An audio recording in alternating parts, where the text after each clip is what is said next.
This is the Big O Show. This is the Big O Show. Big O, if the Dolphins miss on an offensive lineman in free agency, how about Trevor Penning out of Northern Iowa? Love your show. Listening here, Roll Tide Country. Well, not everything is perfect. We'll go Canes, you go Roll Tide, but I appreciate you, Robert, listening up there in Tide Country. I don't know enough about the kid from Northern Iowa. The question is, here's what we don't know.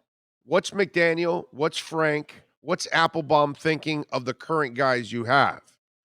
Are they looking at Eichenberg saying he's not as bad as you guys think he is? He's actually a much better player. They weren't coaching him right. He wasn't in the right position.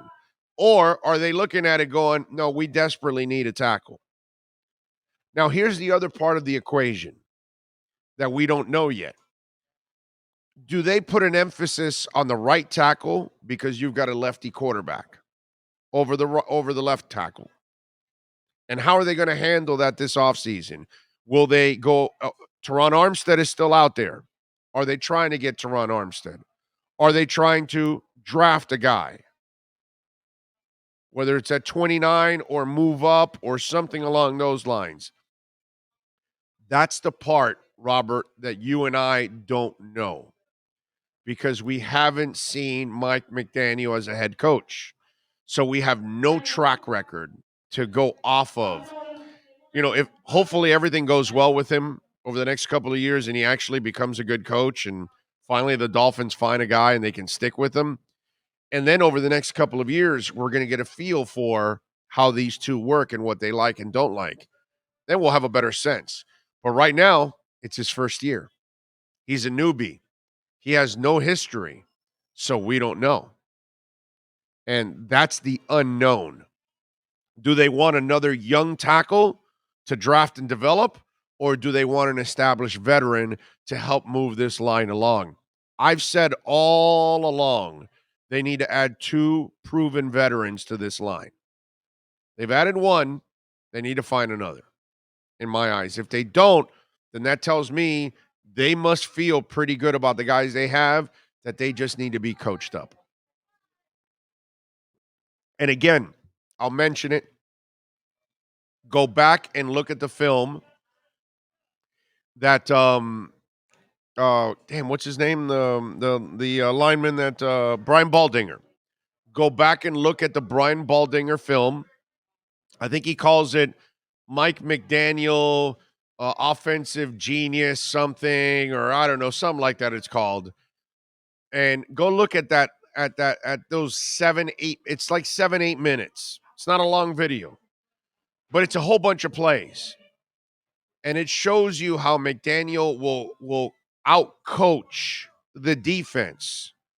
And life for the offensive line is so much easier under McDaniel because of the moving and the shifting. He schemes defensive players out of plays. It's really amazing how he does it.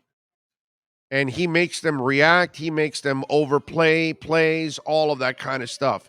So there is also a level of confidence that's coming from this coaching staff that they've done these kind of things before and that they'll do them again here with these linemen and other linemen in the future. Because there's a philosophy already that's set there. And what I love about these guys, and I hope it translates and I hope it works, because that's all what we're all hoping for, is the dedication to that run game. If you finally get over the damn hump, because it's been over 20 years. We had, the Ricky years, a couple of years. We had Lamar Smith for a year. We had what's the name of the dude, Jay Ajayi for a year. You've had sporadically a couple of years here and there with different guys, but you have yet to really develop a real line and a philosophy that year in and year out you're successful and you're plugging in different players in the backfield.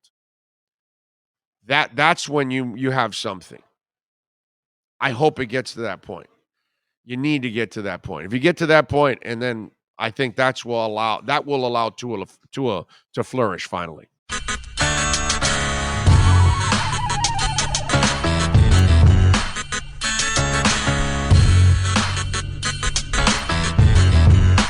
This is the Big O Show. This is the Big O Show.